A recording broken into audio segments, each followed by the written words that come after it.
సమాజంలో మార్పు కోసం ప్రజలు తీర్పు ఇచ్చారని మాజీ మంత్రి యనమల రామకృష్ణుడు అన్నారు. ఆ తీర్పుకు అనుగుణంగానే కేబినెట్ ఉండాల్సిన అవసరం ఉందన్నారు.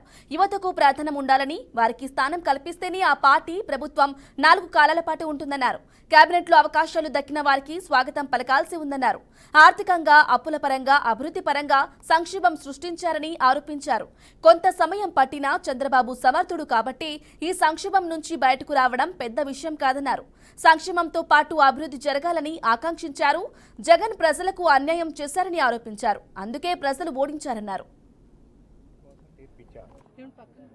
మార్పు ఏంటంటే కొత్తగా ప్రభుత్వం కానీ, అదేవిధంగా పాలసీస్ కానీ, సమాజంలో మార్పు కానీ ఇవన్నీ కావాలనేటువంటి తెప్పించారు. ఆ తీర్పుకు అనుగుణంగా ఉండవలసినటువంటి అవసరం ఉందా మంత్రివర్గం కూడా.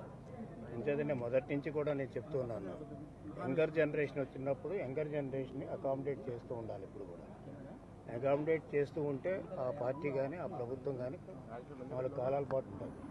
ఇది నేను 2007 సంవత్సరంలో ఫస్ట్గా మహానాడులో చెప్పాను నా స్పీచ్లో, తర్వాత 2009లో కూడా చెప్పాను. అందుకనే యంగర్ జనరేషన్కి అవకాశాలు వచ్చింది ఈ క్యాబినెట్లో. ఆ యంగర్ జనరేషన్కి అవకాశాలు ఇవ్వడానికి అందరూ కూడా వెల్కమ్ చేయవలసినటువంటి సందర్భం.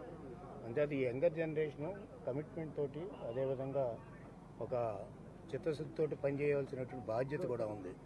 ఆనాడు నేను 29 సంవత్సరాల ఉన్నప్పుడు ఎన్టీ రామారావు గారు మాకు అవకాశం ఇచ్చారు. సో చిత్తశుద్ధితోటి, లాయల్టీతోటి పనిచేస్తే, కమిట్మెంట్ తోటి పనిచేస్తే ఎవరైనా 4 కాలాల పాటు నాయకుడిగా ఉండటానికి అవకాశం ఉంటుంది. అంచేత ఈ ఏదైతే క్యాబినెట్ కూర్పు ఉందో ఆ కూర్పు తప్పకుండా 100% బ్రహ్మాండంగా ఉంది. వెల్కమ్ చేస్తున్నాం కూడా అందరూ కూడా. అంచేత సీనియర్స్ అనేటువంటిది నేను చెప్పాను, మీరు ఒకసారి ఆ రోజున పేపర్లు చూస్తే తెలుస్తుంది. సీనియర్స్ అనేటువంటిది పార్టీకి ఉపయోగపడాలి. అదేవిధంగా మిగతా వాళ్ళ కింద వాళ్ళకి అకామిడేట్ చేయాలి. కింద వాళ్ళకి అకామిడేట్ చేస్తే యంగర్ జనరేషన్ పైకి రావడానికి అవకాశం ఉంటుంది.